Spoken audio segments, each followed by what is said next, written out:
வேதம் வாசிப்போம். தினம் ஒரு அதிகாரம். புதிய ஏற்பாடு. யோவான் எழுதின சுவிசேஷம். அதிகாரம் 14. உங்கள் இருதயம் கலங்காதிருப்பதாக. தேவனிடத்தில் விசுவாசமாயிருங்கள், என்னிடத்திலும் விசுவாசமாயிருங்கள். என் பிதாவின் வீட்டில் அநேக வாசஸ்தலங்கள் உண்டு. அப்படி இல்லாதிருந்தால் நான் உங்களுக்கு சொல்லியிருப்பேன். ஒரு ஸ்தலத்தை உங்களுக்காக ஆயத்தம் பண்ணப் போகிறேன். நான் போய் உங்களுக்காக ஸ்தலத்தை ஆயத்தம் பண்ணின பின்பு, நான் இருக்கிற இடத்திலே நீங்களும் இருக்கும்படி நான் மறுபடியும் வந்து உங்களை என்னிடத்தில் சேர்த்துக் கொள்ளுவேன். நான் போகிற இடத்தை அறிந்திருக்கிறீர்கள், வழியையும் அறிந்திருக்கிறீர்கள் என்றார். தோமா அவரை நோக்கி, ஆண்டவரே, நீர் போகிற இடத்தை அறியோமே, வழியை நாங்கள் எப்படி அறிவோம் என்றான். அதற்கு இயேசு, நானே வழியும் சத்தியமும் ஜீவனுமாயிருக்கிறேன். என்னாலேயே அல்லாமல் ஒருவனும் பிதாவினிடத்தில் வரான். என்னை அறிந்தீர்களானால் என் பிதாவையும் அறிந்திருப்பீர்கள். இது முதல் நீங்கள் அவரை அறிந்தும் அவரைக் கண்டும் இருக்கிறீர்கள் என்றார். பிலிப்பு அவரை நோக்கி, ஆண்டவரே, பிதாவை எங்களுக்குக் காண்பியும், அது எங்களுக்குப் போதும் என்றான். அதற்கு இயேசு, பிலிப்புவே, இவ்வளவு காலம் நான் உங்களுடனே கூட இருந்தும் நீ என்னை அறியவில்லையா? என்னைக் கண்டவன் பிதாவைக் கண்டான். அப்படி இருக்க பிதாவை எங்களுக்குக் காண்பியும் என்று நீ எப்படி சொல்லுகிறாய்? நான் பிதாவிலும் பிதா என்னிலும் இருக்கிறதை நீ விசுவாசிக்கிறதில்லையா? நான் உங்களுடனே சொல்லுகிற வசனங்களை என் சுயமாய் சொல்லவில்லை. என்னிடத்தில் வாசமாயிருக்கிற பிதாவானவரே இந்த கிரியைகளை செய்து வருகிறார்.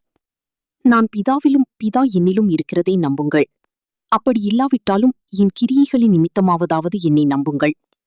மெய்யாகவே மெய்யாகவே நான் உங்களுக்கு சொல்லுகிறேன், நான் என் பிதாவினிடத்திற்கு போகிறபடியினால் என்னை விசுவாசிக்கிறவன் நான் செய்கிற கிரியைகளைத் தானும் செய்வான்.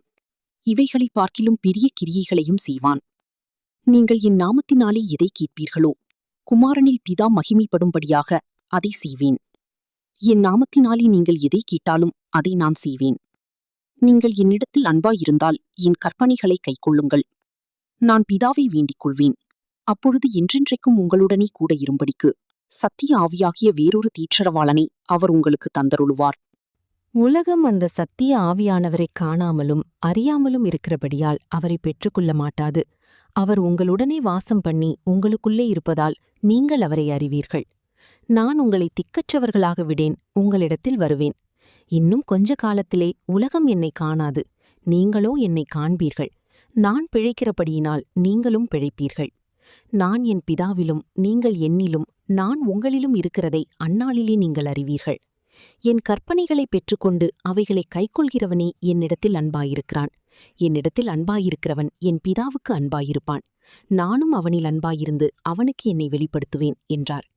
ஸ்காரியோத்தல்லாத யூதா என்பவன் அவரை நோக்கி, ஆண்டவரே, நீர் உலகத்துக்கு உம்மை வெளிப்படுத்தாமல் எங்களுக்கு உம்மை வெளிப்படுத்தப் போகிற காரணம் என்ன என்றான். இயேசு அவனுக்கு பிரதியுத்தரமாக, ஒருவன் என்னில் அன்பாயிருந்தால் அவன் என் வசனத்தை கைக்கொள்ளுவான்.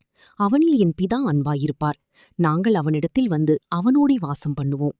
என்னில் அன்பாயிராதவன் என் வசனங்களை கைக்கொள்ள மாட்டான். நீங்கள் கேட்கிற வசனம் என்னுடையதாயிராமல் என்னை அனுப்பின பிதாவினுடையதாயிருக்கிறது. நான் உங்களுடனே தங்கியிருக்கையில் இவைகளை உங்களுக்குச் சொன்னேன். என் நாமத்தினாலே பிதா அனுப்பப் போகிற பரிசுத்த ஆவியாகிய தேற்றரவாளனே எல்லாவற்றையும் உங்களுக்கு போதித்து நான் உங்களுக்குச் சொன்ன எல்லாவற்றையும் உங்களுக்கு நினைப்பூட்டுவார்.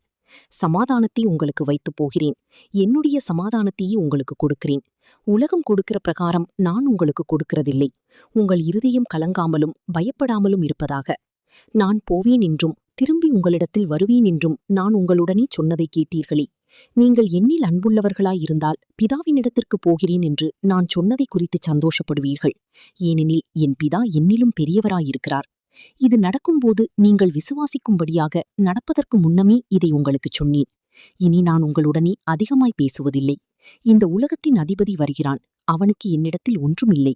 நான் பிதாவில் அன்பாயிருக்கிறேன் என்றும் பிதா எனக்கு கட்டளையிட்டபடியே செய்கிறேன் என்றும் உலகம் அறியும்படிக்கு இப்படி நடக்கும். எழுந்திருங்கள், இவ்விடம் விட்டு போவோம் வாருங்கள் என்றார். ஆமீன்.